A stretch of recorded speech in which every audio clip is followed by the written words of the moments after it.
सर्दी के लिए स्पेशल बेसन लड्डू जो झटपट से बनकर के तैयार होते हैं, उनको हमने कैसे बनाया है यही हम सीखेंगे। तो आइए झटपट से ये बेसन के लड्डू बनाना सीखें। नमस्कार दोस्तों, किरण की रसोई से में आप सभी का स्वागत है। बेसन के लड्डू बनाते वक्त जो दिक्कतें आती है वो आज सारी हम सॉल्व कर लेंगे। मेरे चैनल पर नए हैं तो सब्सक्राइब जरूर करें, और रेसिपी पसंद आती है तो लाइक शेयर कमेंट जरूर करें। बेसन के लड्डू बनाना बहुत ही सरल है। मेरे चैनल पे बहुत तरह के लड्डू मैंने डाल रखे हैं, लेकिन फिर भी सबको अलग अलग तरीके के लड्डू पसंद आते हैं, तो उसी एक तरीके में एक नया तरीका और लेकर के आई हूँ।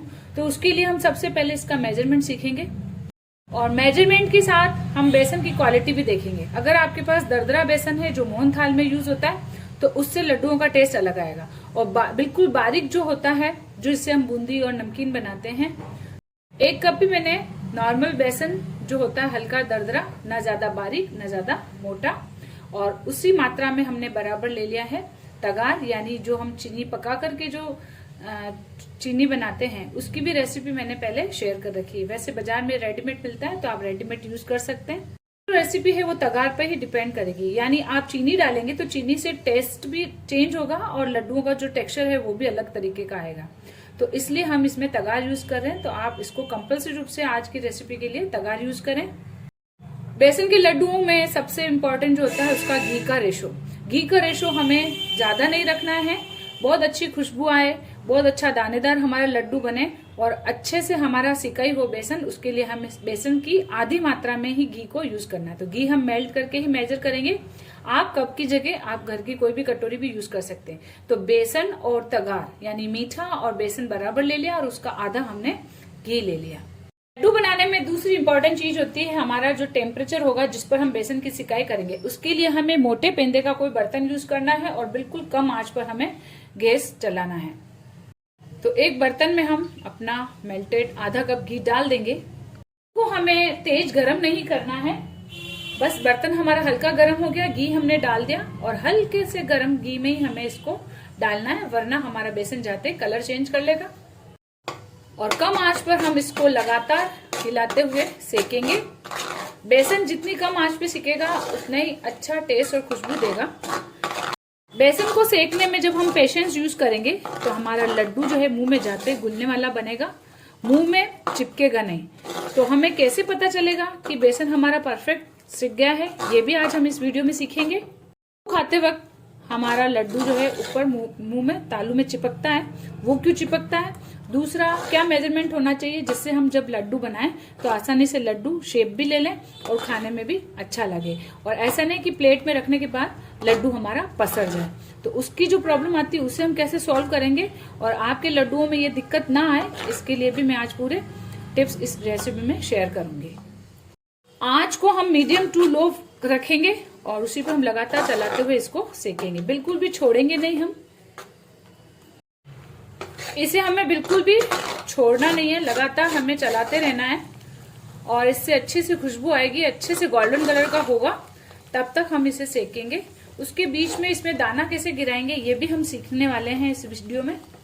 हम चाहते तो इसको दाब दे के भी बना सकते थे, लेकिन अगर समय कम है और आप जल्दी से बनाना चाहते हैं तो बिना दाब के भी आप नॉर्मल बेसन से दानेदार लड्डू कैसे बनाएं यही आज सीखेंगे इसमें। तो आइए अभी हम इसकी थोड़ी अच्छे से सिकाई कर लेते हैं, फिर इसमें दाना गिराएंगे, और वो कैसे गिराएंगे ये मैं आपको बताऊंगी। तो देखिए 5 से 7 मिनट में इसकी रनिंग कंसिस्टेंसी हो गई, यानी अब हमारा बेसन थोड़ा थोड़ा सिकने आया है। तो ये घी को वापस रिलीज करेगा और घी आपको साइडों में छूटता हुआ दिखेगा, और कलर भी चेंज होगा, खुशबू भी बहुत तेज आएगी। बस आंच आप बिल्कुल तेज नहीं करेंगे। तो जब ये रनिंग कंसिस्टेंसी देखिए पहले से अब ज्यादा हो गई है और घी के बबल्स जो है हमें साइड में दिखते हैं, तब हम समझेंगे कि बेसन हमारा सीख गया। घी पहले तो ये शुरू में पी जाता है, लेकिन बाद में जब ये पूरी तरीके से घी को छोड़ता है तभी इसकी सिकाई पूरी मानी जाती है। और आप खुद करके देखेंगे तब आपको लगेगा कि अगर घी में सिकाई कम होगी तो लड्डू का क्या हाल होगा, और घी अगर छोड़ देगा पूरा और बेसन हमारा सिकेगा तो फिर हमारा लड्डू जो है बिल्कुल दानेदार, जैसा भी हम बनाना चाहें वैसा हम बना सकते हैं। देखिए घी जो है छूटने लगा है, तो अभी हम थोड़ी और सिकाई करेंगे। तो देखिए बेसन हमारा कलर चेंज करने आया है और घी भी साइडों से छूट रहा है।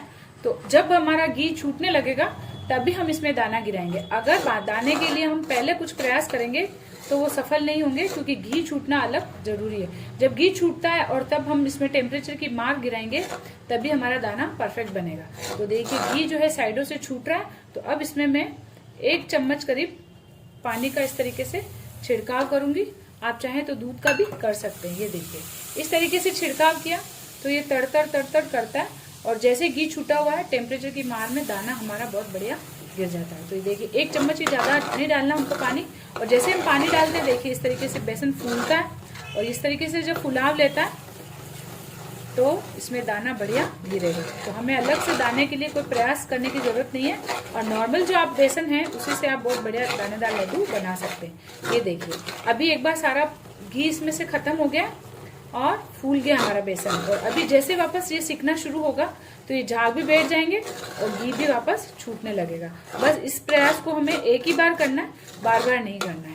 तो एक ही बार में हमारा बहुत बढ़िया दाना गिर जाता है। और आँच अभी हमें कम ही रखनी है। और अभी देखिए ये झाग फिर से बैठने लग गए, और फिर वापस से सिकाई शुरू हो जाएगी और बेसन हमारा घी छोड़ने लगेगा। तो ये हो गया आज का दाना गिराने का ट्रिक। तो देखिए झाग बैठ गया, बेसन फिर से हमारा नॉर्मल हो गया, और अब कलर अच्छे से चेंज होने देंगे। थोड़ा डार्क कलर करेंगे हम इसका। तो घी भी रिलीज हो रहा है, बेसन भी हमारा वापस से फूला है, और कलर भी चेंज कर चुका है। ये देखिए बहुत अच्छी खुशबू आ रही है। इससे ज्यादा हम डार्क नहीं करेंगे। तो बस अब हम गैस बंद कर देते हैं, और इसमें हल्का पीला कलर लाने के लिए हम नेचुरल तरीके से 1 चुटकी से भी कम हल्दी डालेंगे। हल्दी हम लास्ट में इस टाइम डालेंगे जब हम गैस बंद करेंगे। बहुत ज्यादा पहले डाल देंगे तो हल्दी हमारा लड्डू का कलर डार्क कर देगी, और खुशबू भी आ जाएगी बहुत तेज हल्दी की। इसलिए हमने गैस बंद करने के बाद डाला है। और अब इसको हम फटाफट दूसरे बर्तन में ट्रांसफर कर लेते हैं, क्योंकि अगर इसमें टेम्परेचर इसी तरीके से रखा हमने हाई, तो अभी कढ़ाई काफी गर्म है, तो बेसन का जो लड्डू है वो डार्क कलर का हो जाएगा। तो इसे हम फटाफट दूसरी प्लेट में खाली कर लेते हैं।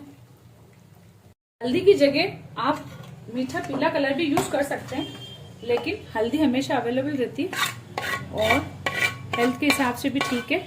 तो थोड़ी सी हल्दी हम इसमें यूज करते हैं तो कलर बहुत फाइन आता है हमारे लड्डुओं का। तो इस सारे गोल को हम इसमें निकाल लेते हैं। अब इस मिश्रण को हम पूरी तरह से ठंडा करेंगे, यानी हल्का गुनगुना रहेगा, इतना ही करेंगे। अगर तेज में हम चीनी या तगार का यूज करेंगे तो लड्डू हमारा बंधेगा नहीं, ज्यादा ढीला हो जाएगा और या फिर टाइट हो जाएगा। इस टाइम जो है आपको एक चीज सीखनी है कि अगर आपके तगार डालने के बाद भी आपको आपका लड्डू अगर पतला लगे तो क्या करें। फिर उस टाइम में आप तगार की मात्रा बढ़ा देंगे, तब भी आपका घी जो है बराबर हो जाएगा। और कम अगर हो जाता है तो हम मेल्ट करके घी को डाल सकते हैं, लेकिन आधा घी हमने लिया है तो कम तो पड़ने का सवाल ही नहीं, क्योंकि इतने लिक्विड में ही हम तगार को डालेंगे, वो अच्छे से मिक्स होगी तभी हमारा टेस्ट देगी। तो इसलिए देखिए इस तरीके से ये बेसन हो रहा है। तो अभी जब हम इसको डालेंगे तो ये बराबर हो जाएगा। तो अभी हम इसको थोड़ा ठंडा कर लेते हैं। तो अब हल्का गुनगुना हो गया है। अब इसमें हम अपनी तगार डाल देते हैं और इसको हम मिक्स करेंगे। ऑप्शनल है, अगर आप चाहें तो आधी टीस्पून इलायची पाउडर डाल सकते हैं। वैसे बेसन का खुद का टेस्ट इतना अच्छा होता है, उसमें और किसी खुशबू की आवश्यकता नहीं होती है। अब हल्के हाथों से हम इसे मिक्स करेंगे और अच्छे से छोटे बड़े आपको जैसे भी लड्डू बनाने हो वैसे बना सकते हैं। देखिए बिल्कुल परफेक्ट माप है हमारा, और सर्दी का टाइम है तो ऐसा भी नहीं कि बहुत ज्यादा घी हो जाएगा इसमें। कम घी में भी अच्छे नहीं लगते हैं लड्डू, और बहुत ज्यादा घी होने से लड्डू हमारे पसरते हैं। तो ये देखिए कितना इजीली हमारा लड्डू बन रहा है और अच्छे से शेप ले रहा है। ये देखिए इस तरीके से, और ये बिल्कुल भी मुंह में नहीं चिपकेगा क्योंकि अच्छी सी इसकी सिकाई हो चुकी है। और ये देखिए इस तरीके का मैं अपने लड्डू बना लेती हूँ। तो देखिए हमारे सुंदर से लड्डू बनकर के तैयार हैं। बिल्कुल भी इन्होंने शेप नहीं बदला है, और ये जितने पड़े रहेंगे उतने अच्छे लगेंगे। और इनको अब हम थोड़ा सा डेकोरेट कर देते हैं। तो बादाम की कतरन से, हम थोड़े से नारियल की कतरन से भी इनको डेकोरेट कर सकते हैं, क्योंकि इतने सुंदर टेस्टी लड्डू बने। इनको हम थोड़ा सा डेकोरेट करते हैं तो देखते ही खाने का मन करता है। तो आप चाहें तो इसको पिस्ता से भी गार्निश कर सकते हैं। आप चाहें तो इसमें हल्का सा गोंद, थोड़े से ड्राई फ्रूट्स भी फ्राई करके डाल सकते हैं, लेकिन बेसन के लड्डू जनरली तो प्लेन ही अच्छे लगते हैं। तो आप चाहे तो भोग के लिए, प्रसाद के लिए बना लें इन्हें, है आप मीठे के रूप में इसे बना के सर्व कर सकते हैं, और आप किसी को गिफ्ट भी कर सकते हैं इस तरीके के लड्डू। तो देखिए कितने सुंदर लड्डू बने। तो देखिए एक लड्डू हम तोड़ करके देखते हैं कितना दानेदार बना है, बिल्कुल भी चिपचिपा नहीं है, मुंह में चिपकेगा भी नहीं। तो आप इस रेसिपी को एक बार ट्राई जरूर करें और मुझे कमेंट करके जरूर बताएं।